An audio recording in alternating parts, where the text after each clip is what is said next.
purpose of this story, I'll refer to myself as Nolan. This started the way most gym friendships start. You see the same guy a lot, you nod at each other. After a while, you stop pretending you don't recognize them. You just say what's up like it's no big thing. I was going to my gym almost every day after work, same time, same routine. It was the only part of my day that felt predictable. One of the regulars was a guy named Josh. He had that look like he wanted people to see him as a serious lifter.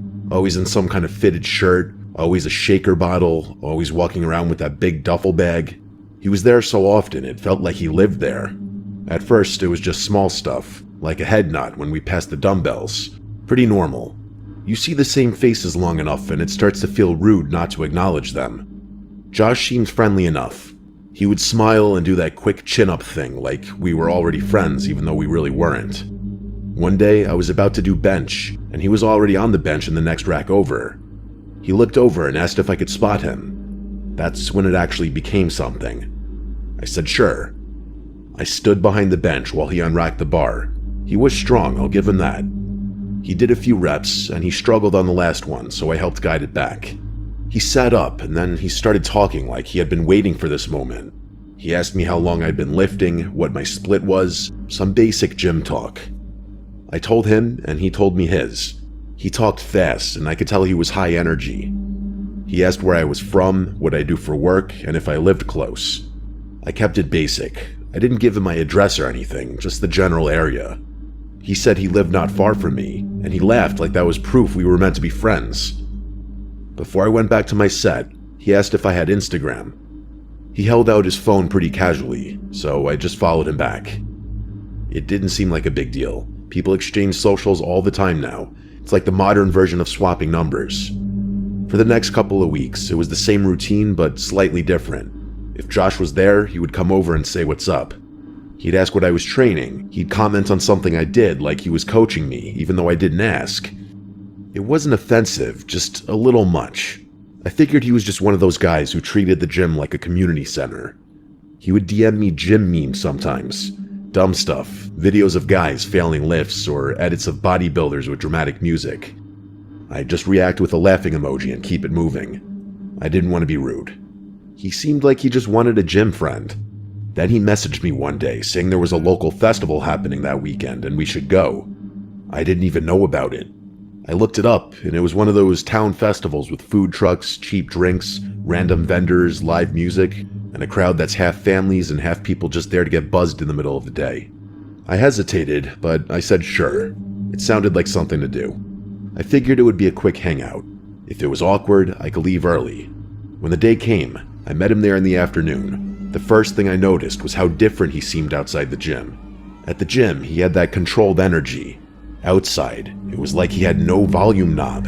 He was loud from the moment I saw him. He came up grinning too hard, slapped me on the shoulder, and started talking like we were reuniting after years apart. Then he started doing these weird voices, like cartoon voices. High-pitched, nasally, and then suddenly deep and scratchy. He'd say normal sentences, but in a voice like he was doing an impression. It didn't fit the situation. It wasn't like we were telling jokes and he was doing characters. He just kept switching voices for no reason, like he couldn't help himself. At first, I laughed because it caught me off guard. It was so random that it was kind of funny, but then it kept going. We got drinks and walked around, and it was like the alcohol flipped something on in him. His jokes got more inappropriate. Not in a clever way, more in a shock value way. He'd point at random people and make comments that you should not say out loud, especially not around families. He kept trying to make me laugh by saying stuff that would get him punched if the wrong person heard it. I found myself doing that tight smile thing, laughing a little bit but also looking around to see if anyone heard. He didn't seem to care at all. He would look right at people while saying things, like he wanted them to react. A couple times I told him to chill, like calm down, and he would laugh and do another voice, like a creepy whisper, saying my name like it was part of the joke. Nolan, in this fake, spooky tone. He did it more than once. It was weird how much he liked saying my name. Still, the festival was busy and loud, and I could tell myself it was just him being socially awkward and trying too hard. Some people have no filter once they start drinking. I didn't want to judge him too harshly off one day. We ended up staying a couple hours. I went home thinking he was strange, but probably harmless. After that, he kept messaging me more. He started sending DMs that were less like memes and more like constant check-ins, asking what I was doing, asking if I was going to the gym later, asking if I wanted to link up again. At first I answered, but then I slowed down. I'm not the type of person who wants to be texting all day with a guy I barely know. He asked me to go out to a bar one weekend and said he invited 2 girls to meet us. That made it feel more normal. Like, okay, we're just going out, there'll be other people, it won't be just the 2 of us. So I agreed. We met at the bar at night. Josh showed up already buzzed, I could tell right away. He had that half-there look in his eyes and the extra confidence. We ordered drinks and about 10 minutes passed, then 20, and no one else showed up. I asked about the girls, and he said they bailed. He said it like it was nothing, like it happened all the time. Meanwhile, he hyped this up almost like it was a double date. I felt like he lied the entire time about the girls just to get me there. That thought landed in my stomach and stayed there. Then the voices started again, even worse this time. He wasn't just doing cartoon voices. He was doing these creepy, exaggerated sounds like fake laughing, fake crying, then switching into a deep voice like a movie villain. He would incorporate these sounds and voices into the conversation we were having, but it was still so weird. He kept doing it right at the table while people around us were trying to have normal conversations. I saw a couple at the bar look over and smirk, not because it was funny, but because it was awkward, like they were watching someone make a fool of themselves. Josh seemed to notice and leaned into it. He got louder. He started telling jokes that didn't even make sense, then laughing at himself too hard.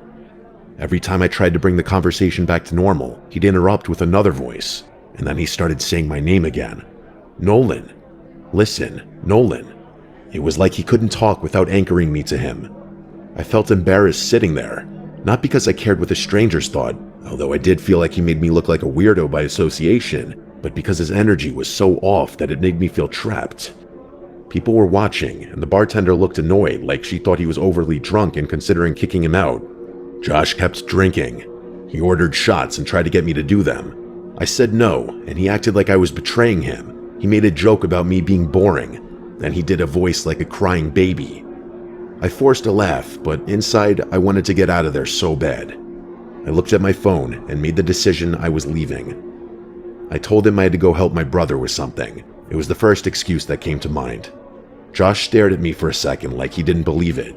His face changed and he looked genuinely annoyed, like I had just ruined his night. He asked why I couldn't just stay. I repeated that I had to go. He said something under his breath, then did that fake laugh again, but it sounded angry this time. I stood up, said I'd see him at the gym, and left. He didn't even say bye. People looked at me as I left, and I knew it was because we were a spectacle in there because of him. On the drive home, I felt relief. It was like I had been holding my breath for an hour. I told myself that was it. I wasn't hanging out with him again. Gym acquaintances is one thing. This was something else. The next time I went to the gym, I saw him. I tried to avoid eye contact. I stayed on the other side of the gym, hoping he wouldn't notice. Of course he did. He came up behind me while I was re-racking dumbbells and said what's up like nothing happened. He was overly friendly again, like the bar night didn't exist. He asked why I left so early. I shrugged and said I had to help my brother. He asked if my brother was good, and I said yeah. Then he started talking about going out again, like he was already setting up the next time. I kept my answers short. I told him I had a lot going on. He didn't take the hint. He stayed right there talking while I tried to move through my workout. He followed me from one station to another like he was glued to me. Every time I tried to end the conversation, he'd start a new one. It felt like he had decided I was his person now and he wasn't letting go. After that, I started changing my gym time. I'd go earlier or later just to avoid him. Sometimes it worked, and sometimes it didn't. And when I didn't see him, I felt better. But then I'd get messages, more than before. If I didn't open them, he'd send another. If I left him on scene, he'd send messages like, "You good?" I started not opening my Instagram DMs at all. I hated the feeling of seeing his name pop up. It was like a knot in my stomach every time. I thought that if I ignored him long enough, he'd get bored and move on. One night, I was in my room, lying in bed, trying to fall asleep. It was a hot summer night, and my window was cracked. My room is on the first floor, facing the backyard. heard something outside. It was a low and drawn-out voice, like someone trying to sound spooky on purpose. It said my name. It wasn't loud, but it was right outside, close enough that it felt like it was under my window. Then after that, it was just the sound of the wind, making the abrupt stop even more unsettling. I sat up in bed, listening hard, but I heard nothing else. I got up and went to the window and looked through the blinds. Though I couldn't see anyone, I felt someone's presence out there. I can't explain it. I whispered through the window, asking if it was Josh. I didn't mean to say his name out loud, but it slipped out because that was who it sounded like. When there was no answer, I backed away from the window and grabbed my phone. My first thought was, how would he even know where I lived? I hadn't told him my address nor posted it. I went to Instagram and messaged him. I asked if he was outside my house. I stared at the screen after I sent it, feeling stupid, but I needed to know. The messages showed seen a few minutes later. That made it worse. He saw it and didn't answer right away. I watched those little seconds pass like they were hours. Then he replied with one word. No. That was it. Incredibly fishy why he wouldn't respond something more, at the very least questioning why I asked that. I didn't respond. I put my phone down and tried to forget it. The next day, he messaged me again asking why I was being cold and distant. I didn't answer. I didn't want a conversation. I didn't want to give him anything to latch onto. But that night, I heard it again.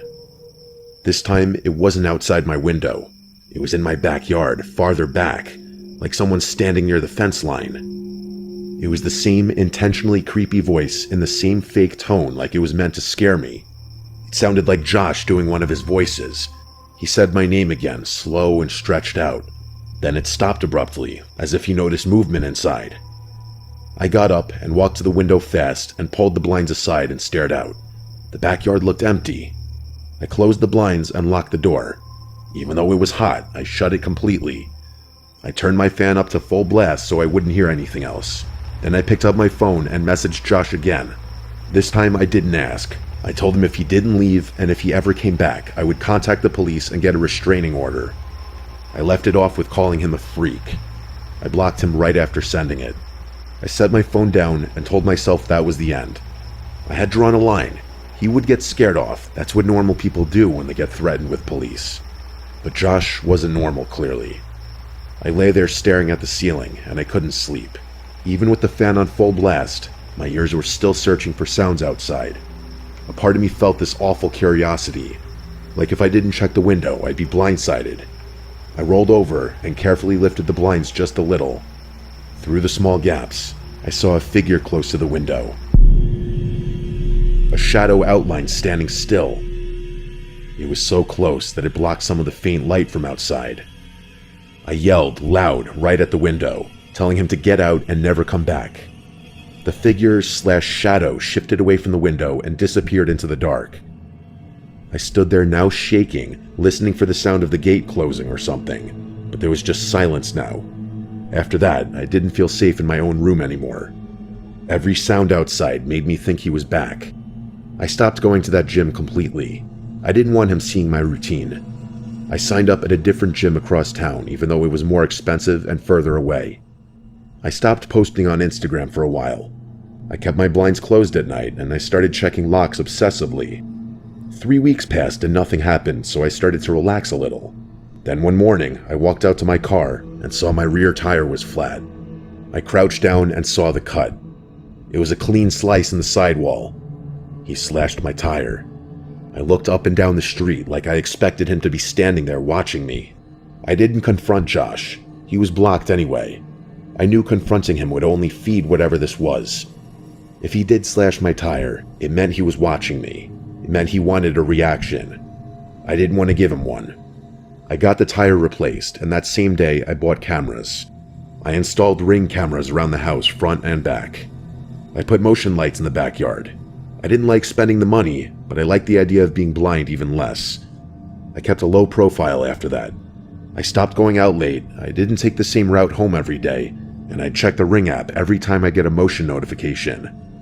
The worst part about all this was knowing a guy I met in the most normal place, a guy I just tried to be friendly to, developed this disturbing obsession with me after hanging out twice. And once someone like that decides you're their friend or you hold any sort of relationship with them, good luck getting them out of your life. So my advice is to be careful who you let into your life at all.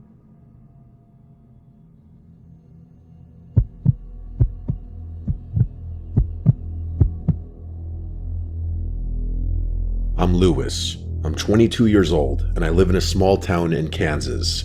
It's a safe town. I've lived here for almost 14 years. I work at a Mexican restaurant, and I've been doing that for 4 years. It's not a bad job. I go to the gym every day with my friend Colton. He's 19. He's your typical redneck kind of guy, but he's chill and a good friend.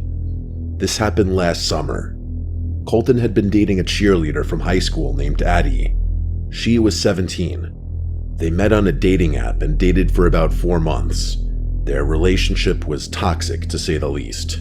They fought over small things constantly. She didn't even like him going to the gym with me. She wanted him with her all the time. Eventually, Colton found out she had cheated on him with multiple guys. That was the final straw. He broke up with her. She didn't take it well. One Tuesday night, Colton and I were at the gym like usual. We normally go around 7 p.m. because he gets off work at 6. We were drinking our pre-workout and starting our session when the gym door opened and a girl walked in. She was wearing a red hoodie and blue leggings. Right away, something was off. She just stood there for a second staring at us instead of looking around the gym, moving, or looking at her phone. Then she walked towards the women's locker room, but kept looking back at us as she walked. Colton didn't really think much of it, but I did. A few minutes later, we heard noises coming from the women's locker room. It sounded like crying mixed with whispering. It was loud enough that we could hear it through our headphones. It wasn't normal crying. It sounded unstable, like someone talking to themselves while breaking down. We tried to ignore it and kept working out. About 10 minutes later, she came out of the locker room wearing the exact same clothes. That's when it got stranger, because if you go into the locker room, you're usually changing to work out. But she didn't. She just walked out and started moving around the gym without actually using any equipment. She kept drifting closer to us, like too close, hovering near whatever machine we were on, watching us, not even really working out. I told Colton I was getting uncomfortable. We moved to another machine. A few minutes later, she was gone.